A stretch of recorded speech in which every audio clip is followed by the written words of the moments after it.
Ազգային ժողովի մեծարգո նախագահ, հարգելի գործընկերներ, հարգելի ուժեղ Հայաստանի գործընկերներ։ Ուզում եք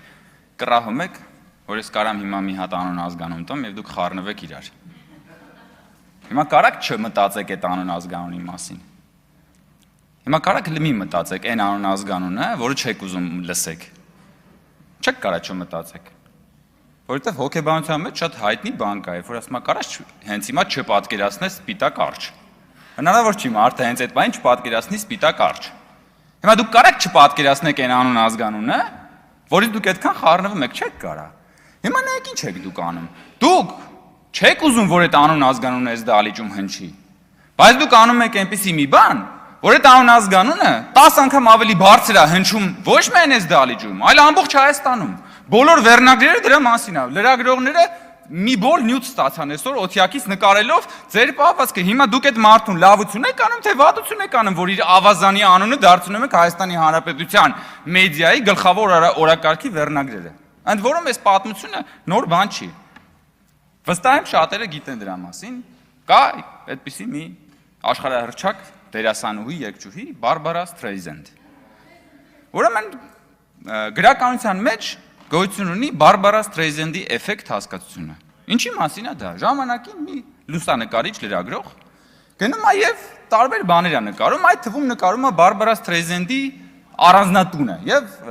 նաեւ ինչ որ նկարներ տան կատարվող իրադարձությունների վերաբերյալ եւ հրապարակում է դա ոչ մեկ չի էլ նկատում։ Որևէ մեկը դրա մասին ոչ մի բան չի էլ մտածում եւ Բարբարա Սթրեյզենդը որոշում է դատական հայց ներկայացնի լրագրողի դեմ։ Բնականաբար դատական հայցի արդյունքում այդ լուսանկարները, որը որ ոչ ոք չէր էլ տեսել, դառնում է համաշխարհային մամուլի թիվ 1 քննարկման առարկան։ Հիմա հարգելի գործընկերներ, դուք Բարբարա Սթրեյզենդի էֆեկտը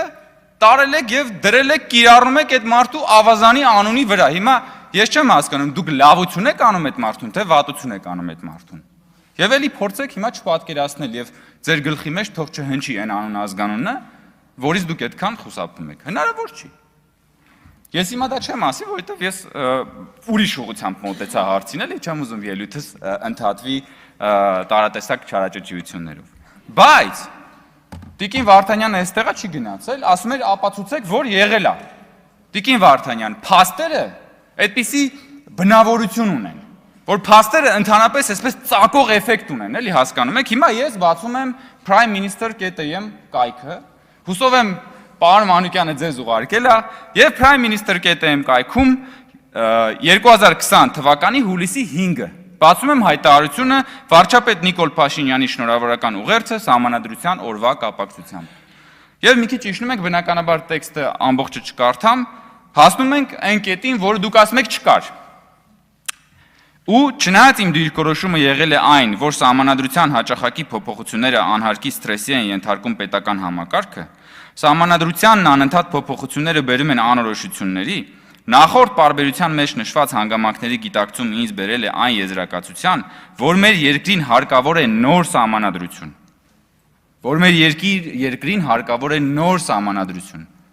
Տիկին Վարդանյան եւ հարգելի գործընկերներ, որը քաղաքացիների կամքի վրա հենված, քաղաքացիների կամքից բխող պետական կարգ կհաստատի Հայաստանում։ Նոր սահմանադրություն, որը քաղաքացիների կամքի վրա հենված կլինի, ոչ թե Ալիևի կամքի վրա, ինչպես որ դուք փորձում եք ներկայացնել ժողովուրդ։ Եվ որ դուք Ալիևի մասին եւ տարատեսակ մանտրաներով փորձում եք Հայաստանի Հանրապետության քաղաքական օրակարգը տանել լրիվ ուրիշ տեղ, հետո հայտնվում են այսպիսի փաստեր, Տիկին Վարդանյան, որոնց դեմ դուք հայտնվում եք անհարմար իրավիճակում։ Ընդ որում Ալիևի վերաբերյալ անընդհատ այս մանտրան, որ դուք կրկնում եք, ես անկախ ինձանից հիշում եմ դեռևս ոչ վաղ անցյալում իմ եւ պարոն Վարդևանյանի մեկ այլ բան, երկխոսություն էս դալիճում, պարզապես պարոն Վարդևանյանն այնտեղ այն ժամանակ Հայաստան դաշինքում էր, եւ պարոն Վարդևանյանը, եթե ճիշտ եմ հիշում, մի այսպեսի արտահայտություն արեց, էլի Ալիևի թեման էիք բերել, ասում էր Ալիևը Քոչարյանին իր երազներում է տեսնում վախենալով, բան։ Ես էլ եք ասի, պարոն Վարդևանյան, իսկ ով է Ալիևի երազները ձեզ պատմել։ Ու պարոն Վարդևանյանը միջև մը չի ասել դա։ Միջև մը չի ասել Ալիևի երազները ձեզով է պատմում, ոնց եք երազներ պատմում իրար, ինչ հանգամանքներում, ինչեր եք պատմում, կարող է պարզվի այդ 300,000 ադրբեջանցիների բաներ, թեզերն էլ են ձեզ ինչ որ մեկը պատմել երազներում իրականության մեջ եւ այլն եւ այլն, բայց փաստորեն չեք փոխվում, որովհետև ձեր բանը քաղաքական նարատիվը ուղղակի բանի մեջ է հայտնվել, ժողովուրդ, տուպիկի մեջ է հայտնվել, նոր ասելիք չունեք։ Բայց ես ուզում եմ վերադառնալ պարոն Կարապետյանի, Նարեկ Կարապետյանի օրերս այստեղ ունեցած ելույթում, նա խոսում էր Հայաստանի Հանրապետության, սուվերեն Հայաստանի Հանրապետության, նաև խոսում էր պատմական Հայաստանի մասին, խոսում էր պատմական հիշողության մասին։ Պարոն Կարապետյան, տեսեք, մեր գլխավոր գաղափարական տարբերություններից մեկը հետևյալն է։ Մենք ինչ ենք ասում։ Մենք ասում ենք, որ հայրենիքը պետությունն է։ Մենք ասում ենք, որ մենք ունենք մի հայրենիք, եւ այդ հայրենիքը պետությունն է, Հայաստանի Հանրապետությունն է։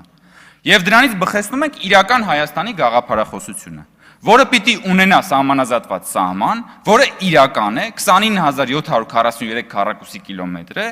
եւ որի քարտեզը փակցված է այնտեղ։ Սա մեր գաղափարախոսության առանցքն է։ Հիմա եկեք նայենք ձեր գաղափարախոսության առանցքը որն է։ Տեսեք, դուք ձեր բոլորդ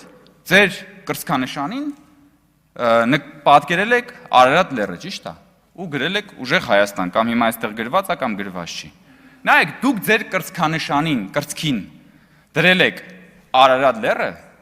որը Հայաստանի Հանրապետության տարածքում չի։ Բայց դուք մերժում եք այս քարտեզը, որը Հայաստանի Հանրապետությունն է, հասկանում եք։ Պրոբլեմը էս է, որ դուք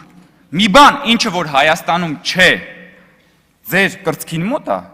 բայց այն Հայաստանը, որը իրականում է, ձեր սրտի մեջ չի։ Պրոբլեմը այն է, որ ձեր սրտի մեջ ուրիշ Հայաստան է։ Եվ քանի որ ձեր սրտի մեջ ուրիշ Հայաստան է, ձեր մտքերի մեջ էլ է ուրիշ Հայաստան։ Եվ այստեղ է գալիս մեր ու ձեր գլխավոր գաղափարական տարբերությունը, բայց դրա մեջ շատ խորքային պատճառ կա։ Պարոն Կարապետյան, ձեզ պատմական Հայաստանի քաղաքացին չի գործուղել այստեղ։ Ձեր գործընկերները պատմական Հայաստանի քաղաքացիների հարկերից չի, որ աշխատավարձ են ստանալու։ Ու դա հեշտ է ձեր համար, որովհետև գիտեք ինչ, պատմական Հայաստանի քաղաքացիներին չի պետք լինելու հաշվետու լինել։ Հաջորդ ընտրությունների ժամանակ պատմական Հայաստանի քաղաքացիներին չպետք է գնաք պատասխան տակ ձեր չարասների կամ արասների համար։ Որովհետև պատմական Հայաստանի քաղաքացիներից չեն հոսանք գողացել, որովհետև պատմական Հայաստանի քաղաքացիները ձեզ չեն գալու հաշվետվություն, ձեր առջև հարցեր չեն դնելու, դրա համար դա հեշտ է։ Դրա համար դուք Հայաստանի Հանրապետության քաղաքացիներին վաճառում եք պատմական Հայաստանի երազանքը, պատմական Հայաստանի երազանքն եք վաճառում Հայաստան, որովհետև դա հեշտ է, հասկանում եք, մարդկանց էմոցիաների վրա գնալ եւ խաղարկել եւ անընդհատ քաղաքական օրակարգ գեներացնել շատ հեշտ է։ Բայց այդ նարատիվը, ես էլի եմ ասում, պարոն Կարապետյան եւ հարգելի գործընկերներ, կենսունակ չի, որովհետև հասկանում եք, որովհետև քաղաքականությունն այն մասին է, որ պիտի քո գաղափարախոսությունը համապատասխանի իրական կյանքի պրակտիկ դրսևորումներին, հասկանում եք։ Դուք ոնց որ ասենք, դուք պատմական Հայաստանի նավիգատորով գնաք եւ փորձեք ուղևորվել բան, ասենք, հիմա կարեք օրինակ տաքսի կանչեք, պարոն Կարապետյան, չնայած վստահ եմ դուք երբեք տաքսի չեք նստել, բայց ասենք տաքսի կանչեք, նստեք, ասեք, քշի, դե այդ պարզա դե քաղաքական տեխնոլոգիաների բանով, ես նկատի ունեմ իրական։ Լավ, ասենք, խնդրում եմ մի հատ այսօր տաքսի կանչեք, իջեք նստեք, ասեք, բարև ձեզ, քշի Արարատ, լեռ, քշի բան, Էրզրում, քշի, մի րոպե, քշի Էրզրում, չէ, բայց որ հետախուզման տակ չլինեի, կարող է տաքսիստը քշեր Էրզրում, կարար, տաքսիստը, ասենք դու մտնում ես, Yandex-ը կամ ինչ որ մեկ այլ գալիս է, Նարեկ Կարապետյանը նստում է, բանը, տաքսիստն ասում է, ուր են գնում, ասում է Էրզրում, դու պատկերացնում ես, ես հասկանում եք, ես կարող եմ տաքսի կանչել, նստել է տաքսին եւ այս տարածքում ներառված ցանկացած կետ ասել գնա։ Դուք չեք կարա դա ասեք, որովհետեւ ձեր սոֆթը, պարոն Կարապետյան, պրոբլեմն այն է, որ ձեր սոֆթը ուրիշ սոֆթ է։ Մի 4, 5, 6, 700 տարի առաջվա սոֆթ է, հասկանում եք։ Ձեր սոֆթը հին է, հասկանում եք, պարոն Կարապետյան, պրոբլեմն է դա, որ դուք ձեր iPhone 17-ներով եկել եք, բայց ասենք iPhone 4, 5-ի սոֆթով ուզում եք sense բուքսավատ անել, ասենք, ու մեր ժողովրդին էլ մտցնում եք այդ բուքսավատի մեջ։ Պրոբլեմն է դա, դուք այս աշխարհի ժամանակակից աշխարհի մեջ եկել եք, ուզում եք բան, ասենք, նավատորմով գնալ եւ հասնել չգիտեմ ուր։ Ես դրա համար բանը գործընկերներին չեմ ուզում հիշեցնեմ քաղաքական հայդուկության եւ մնացած բոլոր բաները, պատմությունները մենք այստեղ շատ հետաքրքիր զրույցներ ենք այդ մասին ունեցել։ Բայց դա էլ է քաղաքական հայդուկությանը մի դրսևորում է, որովհետեւ չի կարելի գալ եւ հասնել լուսավորյալ 21-րդ դար, լուսավորյալ 21-րդ դար, Ընդ որում ասացի լուսավորյալ հիշեցի փաստորեն լուսավորիչի մասով պարոն Կարապետյան, դուք ասում եք, որ դե լուսավորիչն էլ է զավակ ունեցել։ Փաստորեն դուք հաստատեցիք զավակ ունենալու փաստը այն մարդու ում անունը չեք ուզում որ ես տամ, բայց դուք անպայման հենց հիմա այդ անունը ձեր մտքում կրկնվում է եւ կրկնվելու է։ Այս պահին այսքանը։ Դե գնացեք, եթե Yandex-ը տանում է, հələ մենակ կանչեք, նստեք ու գնացեք։ Այ հեսա ժողովուրդ ջան, այս դրա մասին եմ խոսում, որ դուք դեգերում եք անորոշության բաների մեջ, թմբիրի մեջ։ Շնորհակալություն։ Անդրանիկ Քոչարյան, նախապատրաստ